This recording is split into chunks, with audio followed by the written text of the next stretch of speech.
Welcome to the Locked In Baseball Podcast. I'm William Locke. He is Luis Barranco. It is our 2026 Arizona Diamondbacks team preview. A very interesting team this year for me. Luis, how's it going? I mean, this team got some juice, my guy. It looked like it was all doom and gloom after the Corbin Burnes injury last season. But, I mean, this team decided to get some juice. I mean, let's go through the offseason. I mean, they got at short Jerry Perdomo, Geraldo, Ketel Marte at second, Corbin Carroll at right field, which we'll talk about more later, Gabriel Moreno at catcher, Pavin Smith DHing, Nolan Arenado at third, one of the big acquisitions this offseason via trade from St. Louis, Carlos Santana at first, Jordan Lawlar is listed as their center fielder, and then Alek Thomas at left. Big guy. I'm really excited about who is getting some run in spring training is keep your eyes out on Ryan Waldschmidt. Could be a good player for them this offseason, this season. In the rotation, they got Merrill Kelly back, Zach Gallen re-signed, Ryan Nelson, Eduardo Rodriguez, Brandon Pfaadt, and they signed Mike Soroka. They also will have Corbin Burnes returning at some point this season. So for a season that we thought that was going to be a lost season, kind of a weird year for the Diamondbacks, they decided to bring everybody back from last year's team that they traded mostly in the deadline, and they also decided to keep Ketel Marte, which I think is something that we really haven't harped on. For as much noise that there was this offseason with Ketel Marte about him getting traded, going to the Mets or going to another team, I mean, he stayed put, and I mean, you're keeping probably the best second baseman in all of Major League Baseball, a guy who hit 283, 376 OBP, and 381 slugging, posting up a WAR of 4.6. I mean, this is a MVP candidate in the right circumstances, and I think it should not be undershown about how good Arizona can be this season. They came into the offseason saying they were going to cut payroll. That was an offseason goal for them.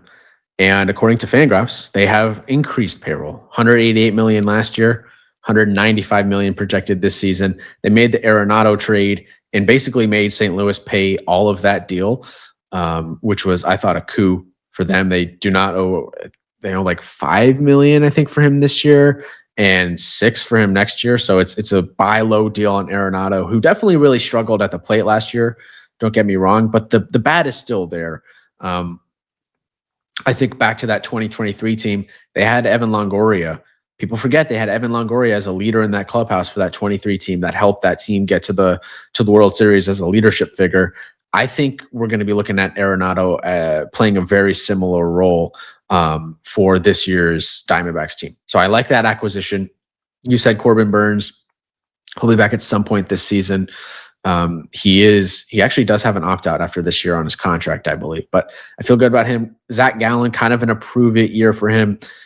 The market wasn't there. Draft pick compensation was attached to him. Had just a major down year heading into free agency. Bad time for him to have a down year. He'll re-enter free agency this year without the qualifying offer attached to him, which I think is going to help him. Hopefully he can revitalize his career or, revitalize his market more so this year. Ryan Nelson was good last year in the second half, had like a 3.09 ERA. Erod, we'll see. Fought good. Like, it's an okay rotation without Corbin Burnes. When you add in Corbin Burnes, I think it can be a pretty good rotation. I think the lineup is one of the best in the National League. Hot take, healthy Corbin Carroll, assuming he comes off from the hamate bone injury okay, which is a very concerning injury as a hitter. I think this is a better lineup than Philly. Wow. That is a very hot take, and I understand it. So, look, man, for as bad as last year went, I mean, okay, they lose out on Josh Naylor and Eugenio Suarez, but let's just be honest. Eugenio Suarez has always been one of these mercurial players, very, very, very hot player or a very, very cold player. And I do think he is a good player, but again, he had a really, really hot year hitting all those homers. And you strikes out so much. Yeah, but you replace him with Nolan Arenado, who you can make the argument right now at both stages of career that it's a pick 'em. You're picking defense or a bat.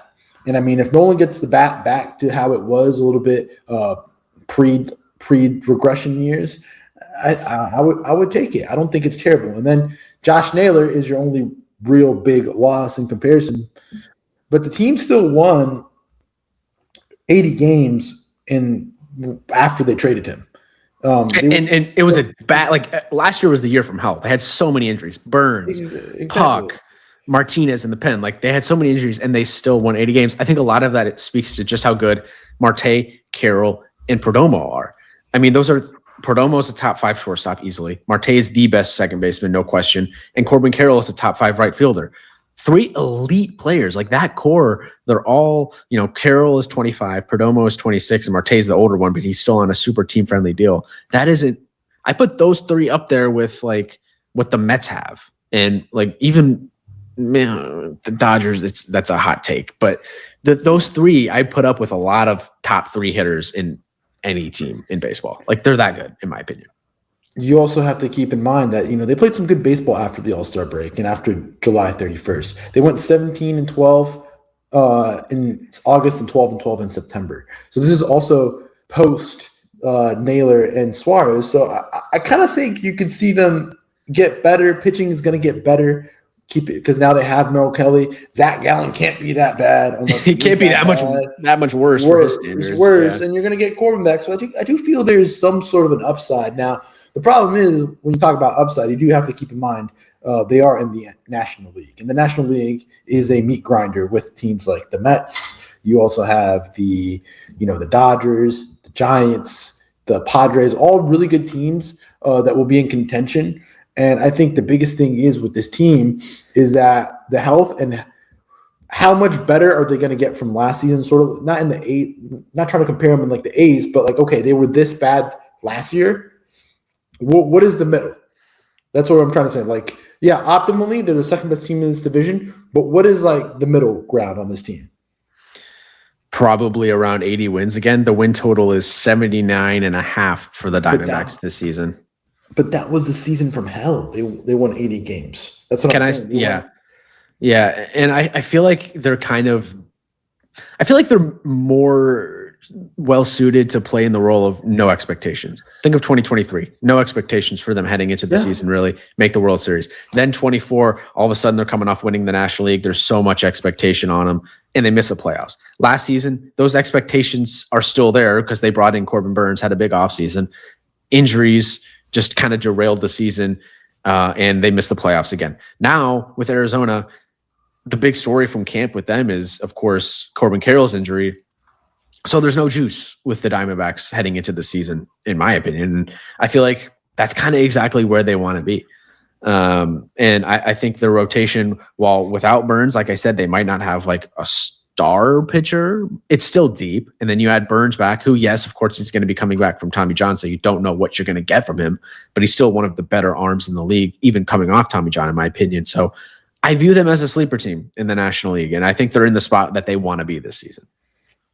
And I really like Ryan Waldschmidt. That's my guy. He hit a tank the other day in spring training. I mean, the guy hit in Double-A. He hit 309 for 423 OBP, 498 slug, 143 WRC plus in his second year in professional ball. He already played single, high A, and then Double-A. I think he'll be a guy that could contribute to the major league team this year. I mean, stealing 19 bases, 35 RBIs in 66 games with 9 homers. There's something there, and that could be the juice that you need. Yeah, that's true. He could be. I mean, right now they have Jordan Lawlar in center field. With Alec Thomas in left. That's Fangraphs. I think Lawler's getting some reps in spring training. Was the third baseman kind of coming up as the prospect, but now they're trying to move him back out to the outfield. I think he's only played the outfield in the Dominican Winter League, so not much experience there. Alec Thomas, he's okay defensively. He's a good defender. He's just kind of an okay hitter. I think he's a fine player. So the outfield is a weakness outside of Carroll. You want to bring up Gabriel Moreno. I think he's he's a top half of the league catcher. Pavin Smith at DH, I view that as a weak point. First base is a question mark with Carlos Santana, who's going to be 40 this season. They're letting him play in the WBC, I believe, without insurance. right? Well, I mean, Carlos Santana is one of those guys who's a professional hitter. Like, you know what you're going to get. He'll get you on first base. Torey Lovello, one of the better managers in the league, in my opinion. He's been there since 2017. He's in a contract year. You kind of talked about the Marte thing. That's another storyline of like, is he going to be back to himself with all the trade rumors? I think that's interesting. Can Perdomo be as good as he was last season in his career year? I think that's a storyline to watch with this team. So there's a lot of interesting caveats, interesting storylines to follow with this 2026 Diamondbacks team. Can they stay healthy might be the biggest one. I'm just saying, what's the middle ground? And so it's just my fear is this team could be in competition with the NL, and that's my thing. So it's the NL factor. Are they really one of those like above average good NL teams, or are they just an average NL team that will lose to pretty good NL teams? Because I do feel like a lot of these NL teams this year, you can put them in the AL and they'll win it without no issues. Yeah. The bullpen's bad. 27th in ERA last season. It does not shape up to be that good again. I mean, Kevin Ginkel, closer, Paul Sewald, Ryan Thompson. That's kind of it. It's not the most exciting pen. So that's a concern too. And that's something that you really need if you want to be a playoff contender, in my opinion. Also, another thing I noticed, looking at their start of the season, it's brutal. They go open up with the Dodgers on the road for 3 in LA. Then they go home. Their home opener is a 3-game set against the Tigers, who is going to be one of the better teams in the American League. Then you got a 4-game set with the Braves, 3 in Queens against the Mets, 3 in Philly against the Phillies, 3 in Baltimore against the Orioles. Then they're back home, 3 at home against the Blue Jays. That's takes you right up through mid-April. Brutal start. Then they get a nice break against the White Sox, who could be a sleeper team. And then it's Padres, Brewers, Cubs, Pirates, Mets. Like, it's a tough schedule to start for them. Very tough. I mean, reminiscent of what the Cubs had last year. Yep. They could be our Cubs of this year in the first month that they surprise everybody and they find themselves in the mix and compete against the teams like the Padres and the Dodgers. You could see a world too where if they do really well, get hot off the jump, they could be the second best team in the NL West. I mean, we'll talk about the Padres later, but I mean, this team has more depth, I like to think about. Are they better than the Giants? I could see it. I just feel like those 3 teams are kind of in the same bucket together. What might set the Padres apart is the pen. There's major question marks with San Fran and Arizona's pens. But you got to get to the pen. And that's my biggest debate with all contenders. It's just like when you have bad teams, it's like, oh, they have good starting pitching. I'm like, yeah, that's good, because I do feel like the pen's kind of like the last thing you build. Yeah, in my opinion, because you gotta get to the pen first. Look at what the A's have. No pen. Yeah, they built out the lineup. They got to get the pen now if they want to actually become a contender. Yeah, it's true. And that's what they did. They traded Mason Miller. They was like, okay, we have this dynamite closer. What's the point of having a dynamite closer when we can't even get to him? Yep. Exactly. So that's kind of how I look at it. And, we'll talk to the Padres coming soon, but, you talk about the Giants, Arizona, they're all very similar. It's just like, what do you like more? Do you like a team that's more well-rounded, better starting pitching, better hitting? It just depends. And the Giants have the whole new manager experiment thing going on.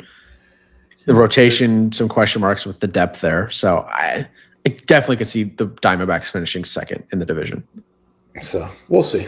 It's a reminder to see what's going to go on. I mean, DraftKings has them at 79.5. Last year's total was 86.5. William, how are you feeling about this team? I think it's an over for me. I think 81 wins is the floor for this team. I like that, but I'm going to go under. I just think there's so many good NL teams this year. And I feel like health is already a question, and we're already into week 1.5, week 1 of spring training, and we're already questioning the health of your best player, Corbin Carroll. You already also have the issues with Corbin Burnes not knowing him.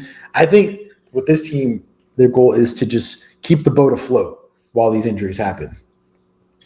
Yeah. If they can do that, they can have a good year. Yeah, the Carroll thing is huge. I mean, he's the MVP candidate on this team. And so is Marte. But Carroll is, in my opinion, the franchise guy. And that hamate bone is a real concern. I mean, we've seen guys come back from that and just not the same hitter. Like, it takes a year for them to get the power back. So that's a concern. See. Any other notes on Arizona? I mean, good pod, man. I mean, Arizona is one of those teams. I mean, you've always been a fan about Arizona, so we'll see what happens. I picked them to make the World Series last year. I think I had them winning it. So they kind of burned me last season. I'm going back to the well. I'm taking the over on them again. Not picking them to win the World Series, though. Tomorrow we go to Cleveland, right? Yeah. I'll be honest, probably the team I'm least excited about to preview in the whole league this year. So that is your Tampa. Yeah, we'll talk about them tomorrow. This was Arizona. I'm over. You're under. Thank you all for listening, and we'll be back tomorrow with the Cleveland Guardians. Until then, catch you next time. Peace out.